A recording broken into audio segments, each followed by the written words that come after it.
नमस्कार दोस्तों, मैं जलस सिंह एक नए ब्लॉग में आप सभी का स्वागत करता हूं, अभिनंदन करता हूं और वंदन करता हूं।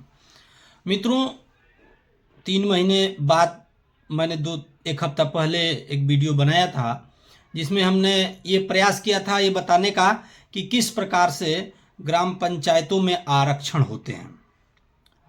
और उसके बाद हमारे रतनपुरा ब्लॉक जो मऊ में पड़ता है उसमें जो अनुसूचित जनजाति की जो गांव होंगे संभावित हैं उनके बारे में भी मैंने चर्चा किया था। मित्रों, जो ये आरक्षण की प्रक्रिया है इसके बारे में मैंने बहुत ही विधिवत आप सभी को बताया है कि किस प्रकार से इसका चयन होता है, कैसे किसी ग्राम पंचायत को चयनित किया जाता है। अब मेरे हाथ में ये जो मैंने जो बनाया है ये आप देख सकते हैं। ये मैंने जो 77 हमारे रतनपुरा में गांव हैं उन गांवों का डिटेल मैंने तैयार किया है कि कहाँ पे संभावित चीज़ें हो सकती हैं। बहुत सारे मित्र और दोस्त ये भी कह रहे थे या उन लोगों का कहना था कि भाई आप ऐसा बनाना आपको नहीं चाहिए, बना दे रहे हैं, पहले ही लीक कर दे रहे हैं वगैरह वगैरह, ये सरकारी आंकड़ा से नहीं मिलता। तो मैंने तो अपने वीडियो में कहा है पहले भी कि ये अभी सरकारी आंकड़ा नहीं है, सरकार के तरफ से आरक्षण की कोई व्यवस्था अभी शुरू नहीं की गई है। लेकिन आप सभी जैसा कि जानते हैं कि आरक्षण की जो पुरानी प्रक्रिया चल रही है जिसमें एक तो चक्रानुक्रम है जिसको हम लोग अंग्रेजी में रोटेशन बोलते हैं, दूसरा आबादी, उस ग्राम पंचायत की आबादी। तो आबादी का जो ईयर है 2011 का ही लिया जाएगा और अभी भी लेना है, ये भी जान लीजिए, क्योंकि अभी कोई नई जनगणना नहीं हुई है, 2011 की ही जनगणना मान्य होगी, वही आबादी अभी ली जाएगी। और दूसरा रोटेशन, यही चलना है। एक इसमें पेच फंस रहा है जो अब तक उत्तर प्रदेश सरकार ने नहीं किया है, वो है पिछड़ा आयोग बना करके पिछड़ों की आबादी का सही आकलन करना। पिछले बार जो आकलन हुआ था रैपिड सर्वे के माध्यम से वो लगभग 53% था, लेकिन उसमें एक ये भी नियम है कि किसी ब्लॉक में यदि पिछड़ा की आबादी 27 से कम है तो उसको बढ़ाकर 27 कर दी, अरे वो 27 किया जाएगा। यदि 27 से ज्यादा भी है मित्रों तो भी 27% ही आरक्षण ओबीसी का रहेगा। तो वो कितना असर डालेगा ये आने वाला समय बताएगा। जो भी मेरा डाटा है ये इस नाते हम लोग आकलन कर रहे हैं या आपको बताने का प्रयास कर रहे हैं कि बहुत सारे मेरे भाई उस समय से मैं गुजर चुका हूं, बहुत अपना रुपया पैसा खर्चा करते हैं पंचायत चुनाव की तैयारी में। संभावित यदि उनका सीट नहीं है तो क्यों वह इतना माथापच्ची करेंगे, या हो सकता है कि वह अपना पैसा रुपया बचा सकते हैं या उनको सहूलियत भी हो सकती है। और जिनकी सीट होने वाली है वह भी सलग करके जनता की सेवा करें। अब इसके पीछे बनाने के पीछे देखिए इतने सारे डॉक्यूमेंट हैं। 2011 की ये जनगणना है, ये मेरे पास है। इसके बाद मैंने रतनपुरा ब्लॉक में एसटी की घटते क्रम की जो आबादी है वो निकाला है। इसके बाद मैंने एससी का आबादी का परसेंटेज घटते क्रम में ये भी निकाला है। फिर हमने ओबीसी का जो है घटते क्रम में परसेंटेज के हिसाब से वो भी निकाला है। 2015 में कौन कौन सी सीटें आरक्षित हुई थी, किस वर्ग में हुई थी और उनके घटते क्रम में क्या है, फिर कैसे होगा, ये सारा कुछ 2021 में कैसे हुआ था, ये सब कुछ डाटा आकलन निकालने के बाद मैं किसी नतीजे पे पहुंचा हूं कि ये हो सकता है, ये संभावित है। आप इसको मानिए ना मानिए ये आपका काम है, लेकिन देखिए अब मैं एक एक गांव को पढ़ूंगा और मेरे अनुसार जो होना है वो भी बताऊंगा। इस वीडियो में मैं केवल ये बताऊंगा कि कौन सी ग्राम सभा क्या होगी। इसके बाद के वीडियो में कैसे एससी के गांव 16 होंगे, कैसे ओबीसी के होंगे और कैसे जनरल के होंगे, ये आने वाली वीडियो में ये आएंगे।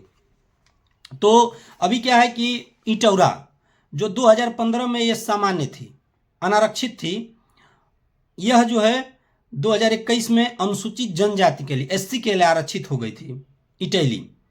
और अभी जो है आने वाले 2026 में संभावित है कि यह ओबीसी के लिए अन्य पिछड़ा वर्ग के खाते में जा सकती है।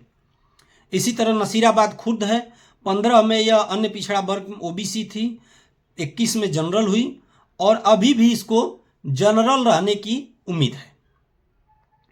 गुलौरी है, वो आपके 2015 में अनारक्षित थी, सामान्य थी, 21 में एससी हुई और इसको 26 में ओबीसी होने की, ओबीसी महिला होने की पूरी संभावना है, ओबीसी होने की संभावना है। ओबीसी होने की संभावना है। कंसो, कंसो जो है महिला हुई थी 15 में और एसटी हो गई थी आपकी 21 में, अभी जो चल रहा है, और यह पुनः एससी होने की पूर्ण संभावना है। कुणसर महिला थी 15 में, एससी थी 21 में और अब सामान्य होने की प्रबल संभावना है। बेलौंझा ओबीसी थी 15 में, सामान्य थी 21 में, इसको अनुसूचित जाति में जाने की पूरी संभावना है। तरवाडी अनुसूचित थी महिला और 21 में महिला सामान्य थी और अभी भी यह वही रहने की संभावना है, यानी सामान्य ही। बड़ा गांव 15 में सामान्य थी, 21 में अनुसूचित थी, 26 में यह अन्य पिछड़ा वर्ग के खाते में जा सकती है। सिमराजपुर 15 में सामान्य थी और 21 में ओबीसी थी, अभी यह सामान्य के खाते में जा सकती है। बिभौली 15 में पिछड़ा थी, 21 में यह सामान्य थी, अभी भी यह सामान्य रह सकती है। ऐलख सामान्य थी 15 में, एससी होने की 21 में एससी हुई, अब ओबीसी होने की संभावना है। नसीराबाद कला सामान्य थी, ओबीसी थी 21 में, जनरल होने की संभावना है पूर्ण रूप से नसीराबाद कला को। जगदीपुर अनुसूचित जाति महिला थी 15 में, सामान्य महिला थी 21 में और यही रहने की संभावना अभी भी है। मोलनापुर सामान्य थी 15 में, अनुसूचित थी 21 में और यह मोलनापुर जो है यह ओबीसी के खाते में जा सकती है। छतरपुर सामान्य थी 15 में, 21 में ओबीसी थी, एससी यानी अनुसूचित जाति के खाते में ये जा सकती है। मतलब मैं जो बोल रहा हूँ कि 26 में जा सकती है, ये ऐसे हवा में नहीं बोल रहा हूँ, सारा का डाटा बना है। आगे के वीडियो में वो एक एक वर्ग वाइज, क्योंकि बहुत लंबा वीडियो हो जाएगा, तो एक एक वर्ग वाइज आएगा, घबराइएगा मत। छतरपुर मैंने बता दिया। रजमलपुर अनुसूचित जनजाति थी 15 में, एससी थी महिला 21 में, ओबीसी होने की पूर्ण संभावना है 26 में। गढ़वा सामान्य थी 15 में, ओबीसी थी 21 में और अभी वो सामान्य होने की पूर्ण संभावना है। पांसा महिला थी 15 में, एससी थी 21 में, उसको पिछड़ा वर्ग का होने से ओबीसी होने की पूर्ण संभावना है। बाकुची डाणी डी ओबीसी थी, यह 15 में 21 में जनरल हुई और अभी भी बकुची डाणी डी को जनरल ही सामान्य कैटेगरी में जाने की संभावना है। मुस्तफाबाद महिला थी 15 में, फिर सामान्य हुई 21 में, अभी भी ओबीसी में जाने की इसकी पूर्ण संभावना है। मड़ैली बढ़नपुरा 15 में सामान्य थी, एससी हुई 21 में, अब ओबीसी होने की पूर्ण संभावना है। सेहबरपुर ओबीसी था 15 में, जनरल हुआ 21 में, अब भी जनरल रहने की संभावना है। पिलखी बरुना ओबीसी थी, महिला हुई 21 में, अब जनरल होने की संभावना है। अनुसूचित जाति इसहाकपुर था 15 में, जनरल हुआ 21 में, अभी भी जनरल रहने की संभावना इसहाकपुर की है। बहरवार की जो है अनुसूचित जाति महिला थी 15 में, सामान्य हो गई 21 में, अब ओबीसी होने की पूर्ण संभावना है। रतनपुरा महिला थी 15 में, ओबीसी हुई 21 में, अब सामान्य होने की पूर्ण संभावना है। सामान्य से जब मैं बोल रहा हूं तो इसमें महिला पुरुष का अभी भेद नहीं किया हूं। आगे आने वाले वीडियो में मैं ये भी बताने का प्रयास करूंगा कि कौन सी संभावित सीटें हैं जो सामान्य में भी महिला रह सकती हैं, तो ये आने वाले वीडियो में मैं बताऊंगा। रतनपुरा के बाद करौत जो एससी है, करौत सामान्य था 15 में, एससी हुआ 21 में महिला, ओबीसी होने की संभावना है इस बार। गाढ़ा जो सामान्य थी 15 में, एससी हुई 21 में, ओबीसी होने की प्रबल संभावना है। पहदेवाजीत महिला थी 15 में, ओबीसी हुई 21 में, वह सामान्य की कैटेगरी में जा सकती है। दतौड़ा जो सामान्य थी 15 में, ओबीसी हुई 21 में, वह अनुसूचित जाति के खाते में जा सकती है। मुबारकपुर ओबीसी महिला थी 15 में, जनरल हुई 21 में, वह अभी भी सामान्य रहने की पूर्ण संभावना है। नगमा ओबीसी थी 21 में, यह जनरल हुई, सॉरी नगमा जो है ओबीसी थी 15 में, सामान्य हुई 21 में, अभी भी जनरल रह सकती है। इटौरा एससी थी, अनुसूचित जाति थी, 15 में 21 में महिला हुई, अब ओबीसी के खाते में यह सीट जा सकती है।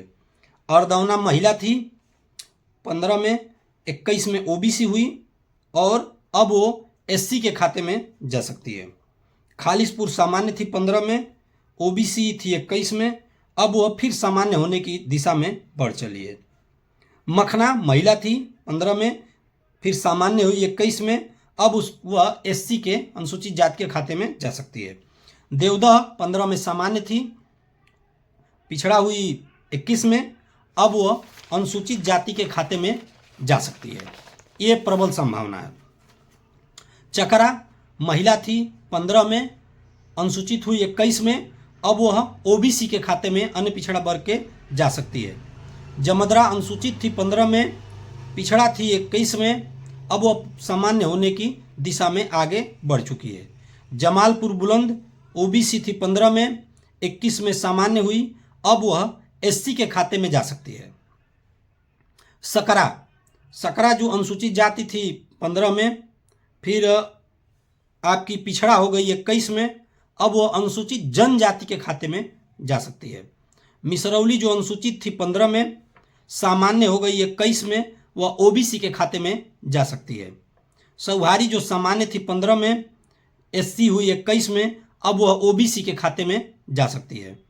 जमालपुर सामान्य थी 15 में, अनुसूचित हुई 21 में, अब वह अभी ओबीसी के खाते में जा सकती है। परमानंद पट्टी 15 में अनुसूचित थी, फिर महिला हुई 21 में, अब वह ओबीसी के खाते में जा सकती है। जमीन सरूला सामान्य थी 15 में, ओबीसी हुई 21 में, अब वह अनुसूचित जाति के खाते में जा सकती है। मझौली अन्य पिछड़ा वर्ग महिला थी 15 में, सामान्य हुई 21 में, और वह पुनः भी सामान्य ही रह सकती है। रतोही सामान्य थी 15 में, एससी हुई 21 में, वह ओबीसी के खाते में जा सकती है। सिधवल अनुसूचित जाति महिला थी 15 में, 21 में ओबीसी हुई, अब वह एससी के खाते में 26 में जा सकती है। पिपरसात महिला थी 15 में, जनरल हुई 21 में, अब वह एससी के खाते में जा सकती है। ठैचा ओबीसी महिला थी 15 में, सामान्य हुई 21 में, अभी भी वह सामान्य रह सकती है। पिंडोरी अनुसूचित थी 15 में, महिला हुई, फिर महिला रहने की संभावना है, सामान्य महिला रहने की संभावना है। लसरा 15 में अनुसूचित थी, ओबीसी हुई 21 में, अब वो सामान्य होने की संभावना पर है। बीबीपुर जो सामान्य थी 15 में, ओबीसी हुई, अब वह 21 में अनुसूचित होने की संभावना है। हल्दरपुर जो सामान्य थी 15 में, 21 में अनुसूचित हुई, अब वह ओबीसी होने की संभावना है। मोहम्मदपुर बरहिया, यह जो कि सामान्य थी 15 में, एसटी हो गई, जनजाति के खाते में चलेगी 21 में, यह अब एससी के खाते में जा सकती है। मेवड़ी कला अनुसूचित थी 15 में, महिला हुई 21 में, आगे भी यह महिला रहने की संभावना है। भुरसुड़ी सामान्य थी 15 में, ओबीसी हुई 21 में, आगे 26 में जनरल होने की संभावना है। मऊ कुबेर ओबीसी थी 15 में, महिला हुई, अब वह सामान्य 26 में होने की संभावना है। मानिकपुर ओबीसी थी 15 में, फिर जनरल हुई, अभी भी वह जनरल होने की संभावना में है। गहनी अनुसूचित हुई, फिर महिला हुई, अब 26 में वह ओबीसी होने की पूर्ण रूप से संभावना है। गहना जो ओबीसी थी 15 में, महिला हुई, वो अब जनरल सामान्य होने की संभावना है 26 में। कुणवा जो ओबीसी महिला थी 15 में, फिर सामान्य हुई, इस बार उस अनुसूचित जनजाति के खाते में भी जा सकती है। मौलपुर लोहराई ओबीसी हुआ 15 में, उसके बाद सामान्य हुई, अभी भी वो सामान्य रहने की संभावना है। छिछोर करौंदी महिला थी, फिर ओबीसी हुई, फिर महिला होने की संभावना है। रजडीहा अनुसूचित जाति की थी 15 में, फिर महिला हुई, आगे भी सामान्य रहने की संभावना है। अतरौल पांडे जो ओबीसी महिला थी, फिर जनरल हुई, आगे भी जनरल रहने की संभावना है। उमरपुर ओबीसी थी 15 में, फिर जनरल हुई, अब एससी के खाते में जा सकती है। समनपुरा जो सामान्य थी, फिर ओबीसी हुई, अब एससी के खाते में जा सकती है। ढोलवन जो 15 में ओबीसी थी, वह फिर सामान्य हुई, अभी भी सामान्य रह सकती है। खरारगाड़ी जो अनारक्षित थी, सामान्य थी, वह ओबीसी के खाते में किस में गई, वो महिला होने की संभावना है। बकराबाद जो ओबीसी महिला थी, वह जनरल हुई, अब भी जनरल रहने की संभावना है। समहरुआ सामान्य थी, ओबीसी हुई, अभी जनरल रहने की संभावना है। बिलौआ अनुसूचित जाति महिला थी 15 में, फिर महिला हुई, फिर जनरल होने की संभावना है। कोनिया ओबीसी महिला थी, जनरल हुई, जनरल रहने की संभावना है। बस्ती जो अनुसूचित जाति महिला थी 15 में, फिर जनरल हुई, अभी भी जनरल रहने की संभावना है। इसमें एक बात मैं आप सभी को बता दूं कि जनरल जहां जनरल की संख्या नहीं भी है, वहां भी वह जनरल हो सकती है। मेरा आप सभी को यह जो वीडियो है इसलिए बना दिया कि आप सभी को काम आवे। आप सभी को अभी तुलनात्मक वीडियो भी आएंगे कि एससी कैसे हुई, ओबीसी कैसे हुई, या जनरल कैसे होगी। तब तक के लिए नमस्कार। सब्सक्राइब करें और लाइक कमेंट करते रहें।